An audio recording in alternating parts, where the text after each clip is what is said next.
हिंदी चलेगा? चलेगा sir. Actually जो नॉर्थ ईस्ट को जो डेवलप करना है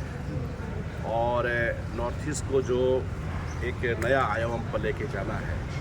माननीय प्रधानमंत्री जी का जो विज़न है नॉर्थ ईस्ट के लिए और जो माननीय गृह मंत्री जी का मिशन है, तो उसके लिए जो आपकी जो संगठन है, तो लोगों को जो एक कॉटेज इंडस्ट्री जो है, यहाँ की जो कॉटेज इंडस्ट्री को एक ऊंचाई पर लेकर जाने के लिए जो 5 मिशन है,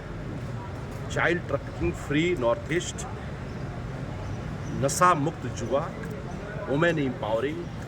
और आपको जो हमारे जो संगठन के लोग जो थोड़े रास्ते भटक गए थे, उन लोगों को एक अच्छा रोजगार देना, उनको एक अच्छा सम्मान देना, उनको अच्छा एक रिस्पेक्टेड लाइफ देने के लिए जितनी सेंट्रल गवर्नमेंट की स्कीम्स है, उस स्कीम्स को और राज्य सरकार की स्कीम्स को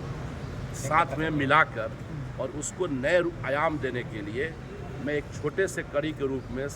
माननीय प्रधानमंत्री जी के संदेश वाहक के रूप में माँ त्रिपुरेश्वरी की धरती त्रिपुरा में आया हूँ। और मैं आपके संगठन को धन्यवाद देता हूँ कि जिन्होंने एक अच्छा प्रयास किया है कि सभी को जोड़ने का, एक नया आयाम लाने का।